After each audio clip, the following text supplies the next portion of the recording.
organic, unpredictable, unknown, lovely, beautiful, a sense of fulfillment. This is part of the pleasures of life and not the chores of life.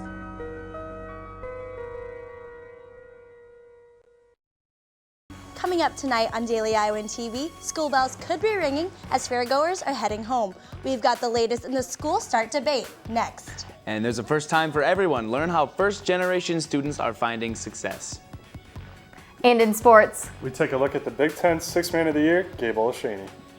We're bringing you all that and more coming up. You're watching Daily Iowan TV.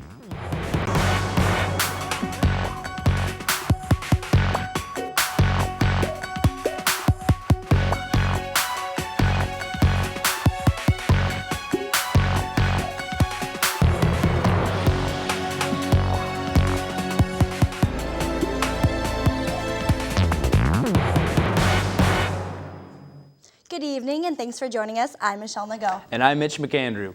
The school start debate has finally reached a compromise. The Iowa Senate approved to let school districts determine their own school start dates. Allison Bump went to the state capitol for the story. It may not look like summer is anywhere close to getting here, but summer and school start dates are some of the hottest topics in the state's capital right now. Iowans are split over whether school start dates should be moved back to later August and early September, but the Iowa legislature has decided for them. The House and the Senate moved forward with a bill that would stop schools from starting before August 23rd. The Save Iowa Summers initiative pushed for stricter enforcement of the state law that says schools are not allowed to hit the books before September 1st, unless they can prove it would be detrimental to the education of the students. Up until this point, waivers were approved automatically. I got to say, first of all, nobody is against education. We all want a strong educational system in Iowa.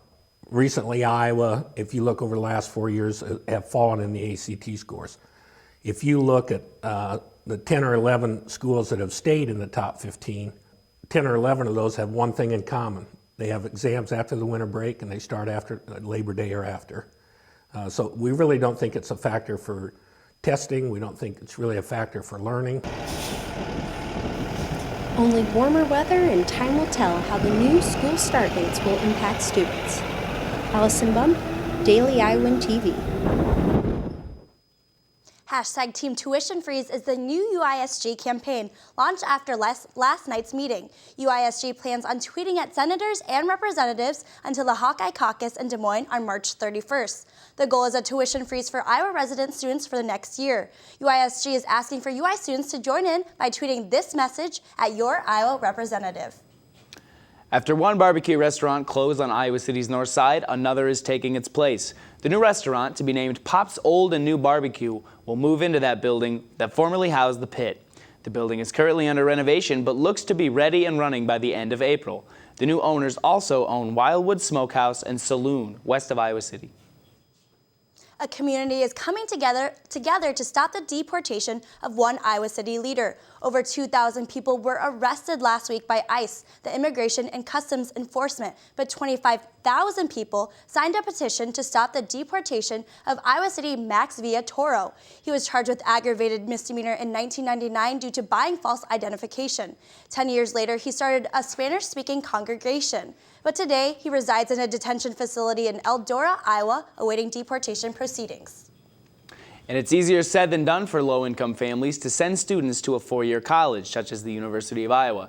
But generations of students going to college for the first time experience much more stress than just finances. Daily Iowan's Megan Coble has the story. Over 25% of students that were admitted in fall 2014 are first-generation college students. That means no one in their family has ever graduated from a four-year college. Settling into a new college environment is never easy, but can feel especially daunting when the students are the first in their family to attend college. Many first-generation students feel left out and different from other students because of their financial and academic needs.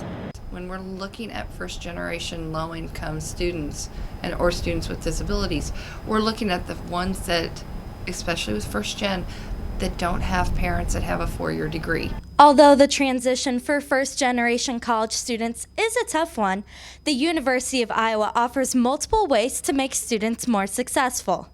UI offers emotional support groups, a first-generation living learning community called Paving the Way, and an academic support group called TRIO.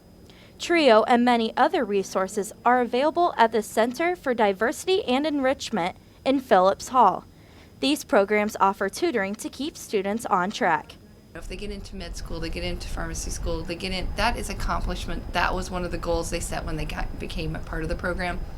We celebrate their accomplishments. First-generation students may experience a transition different from other students and also experience pressure to become the first in their family with a degree. Students struggling with this are finding tools to bring them success. Reporting from Iowa City, this is Megan Coble with Daily Iowan TV. And Megan, it's just getting nicer and nicer out there this week. That's right, Michelle. I saw tons of students outside today studying. Well, that's awesome news for those of us that are staying in Iowa City for spring break, but what does the rest of the week look like? Well, guys, it's safe to say spring has sprung here in Iowa City. I've seen students soaking up the sun as they study for midterms. This past week has been filled with gorgeous weather, and it looks like we can expect the same for tomorrow. Thursday morning, we'll start off with a cooler side with a temperature of 34 degrees. We will head into the afternoon with clear skies and temperatures in the 60s. It's guaranteed to be another great spring day. Winding down Thursday night, we will have temperatures in the lower 50s. On Friday, before we head out for spring break, we'll have highs in the mid-60s. This upcoming weekend remaining in the 60-degree range. Good luck with the rest of your week, Hawkeyes. Have a great spring break. Back to you guys at the desk. With this nicer weather, that means Johnson County has RAGBRAI on the brain. If you haven't been keeping track, Iowa's biggest bicycling event, RAGBRAI, is only 129 days away. But before bikers roll through the Iowa City area, there is a lot to do before. Austin Love has more. The Iowa River Landing will be on display as thousands of riders make their way through Coralville this July. RAGBRAI might be months away, but the community is getting ready now to host the big event. We're lucky enough to be a stop again this year. We've been one a few years back and are doing so again. And with that comes a lot of work that we're seeing a lot of people step up in the community and be a part of. The statewide bike race will kick off in Sioux City and will travel east, eventually landing in Davenport. As riders go through each city, they will be greeted by a theme that is unique to each city. For this year, they encourage each community to have a theme. They've got Riding the Red Carpet, so it's a fun Hollywood theme, and a Friday night concert of Cheap Trick. But even if you aren't riding, you can still come down and enjoy the fun. It is an event that is open to the public, so it's definitely a great big concert to be a part of. Austin Love, Daily Iowan TV. And as we mentioned on last night's show, the Board of Regents and the Daily Iowan got a tour of the new UIHC Children's Hospital yesterday and got to see some of its cool features. The building is designed to create a healing atmosphere, and one of the most important elements in that environment is natural light. There are well-lit rooms and large windows to let all that sunlight in. The windows are strong enough that patients wouldn't have to be moved in case of a tornado, and out of those windows of the 9th floor will give you a bird's eye view of Kinnick Stadium. The hospital should be open around this time next year. Ferguson city officials have steadily been stepping down. The newest person to announce their departure was Police Chief Thomas Jackson today. The Ferguson city manager resigned yesterday after the Department of Justice revealed a report on problems in policing tactics. 2 police officers resigned last week, and Ferguson's top court clerk was fired due to racist emails. The U.S. is providing $750 million in non-lethal equipment to Ukraine, including drones, medical equipment, radar, and radios. The president also approved sending 20 armored and 200 unarmored Humvees. President Obama is considering sending lethal aid, but says this move is due to Ukraine's right to defend itself from Russia. This is despite the fact that the president doesn't believe there is a military resolution to the crisis. And a big week coming up for the Iowa men's basketball team as they're ready for some postseason action. The team traveled to Chicago today for the Big Ten tournament. We'll hand it over to Taylor Brooks and Ian Murphy in the sports studio to talk some hoops. That's right, Mitch and Michelle, Fran McCaffrey and company will tip off inside the United Center Thursday afternoon at 1:30 p.m. Penn State beat out Nebraska 68-65 earlier today in the first round to take on Iowa tomorrow. Iowa previously beat the Nittany Lions in Happy Valley in extra minutes last month. The team goes into the tournament with high expectations of performing better than they did a year ago when they were bounced out in the first round by Northwestern. Coming in on a 6-game win streak rather than on a little skid is way different. So our confidence is way higher this year, and so yeah, it's a totally different mood around our team this year than last year at this point. This season, the Hawkeyes have relied on the strength of their bench. Taylor Mathis takes a look at how senior Gabe Olashany won the coveted Big Ten Sixth Man of the Year. Displaying extraordinary efforts every time he steps off the bench, 6'10" center Gabe Olashany proves why he is worthy of the Sixth Man Award. The Hawkeye co-captain has averaged 8.3 points a game, along with 6.3 rebounds and a total of 45 blocks in 31 games this season. To see how hard he worked to become the Sixth Man of the Year and how it was important to him. You know, very few people really want to be Sixth Man of the Year, to be honest. They want to be starting. But his impact, you know, is every bit, if not more important, coming off the bench to our team.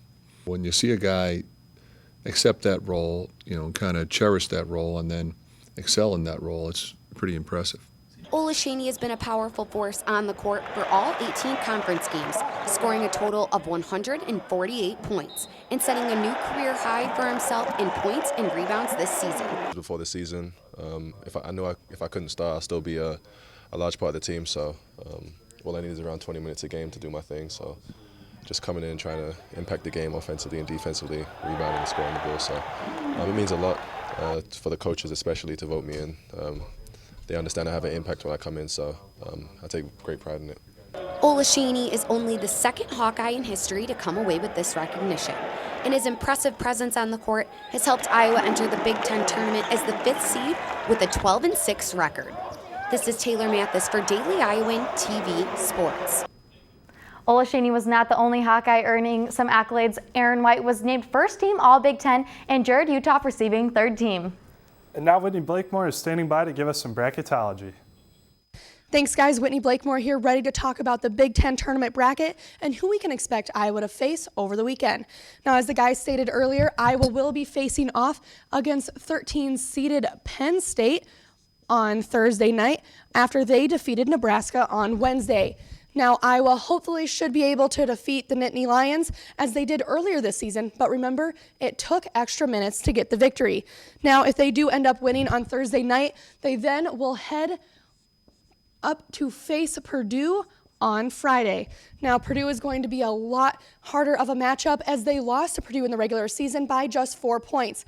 But if you can remember, that loss was without their star man, Aaron White, for about 3/4 of the game as he was out due to a shoulder injury. So it should be an interesting matchup as now they have a healthy and winning Hawkeye team. Now, if they are able to beat Purdue, Iowa then will head up to the semifinals where they will most likely be taking on Wisconsin. Now, Wisconsin is going to be a very tough team to beat. They have completely been able to solidify that #1 seed as they went 16-2 in the conference. They beat Iowa in both of their matchups earlier this season by double digits. Now, if somehow Iowa is able to pull off that upset, they will be heading then to the championship game where they will most likely be facing 2nd-seeded Maryland. Iowa defeated Maryland by a whopping 16 points earlier this season. They were leading the Terps throughout the entire contest, so we'll see if Iowa will be able to pull it off if they can make it all the way to the championship game. Thanks, Whitney. You can follow us all tournament long on DailyIowanSports.com as we'll bring you coverage from the Windy City. Michelle and Mitch, back to you at the desk. It seems the lines between right and wrong were blurred for Robin Thicke and Pharrell Williams. A jury awarded Marvin Gaye's children $7.4 million yesterday after they sued Thicke and Pharrell for stealing their dad's music in the song Blurred Lines. The Gaye's lawyer said they copied Gaye's song Got to Give It Up, so in regards to that money Pharrell and Robin earned, they've got to give it up. That's all we have for you tonight on Daily Iowan TV. Be sure to tune in tomorrow evening for more on the latest news. I'm Michelle Nago. And I'm Mitch McAndrew. Thanks for watching Daily Iowan TV. And have a great night.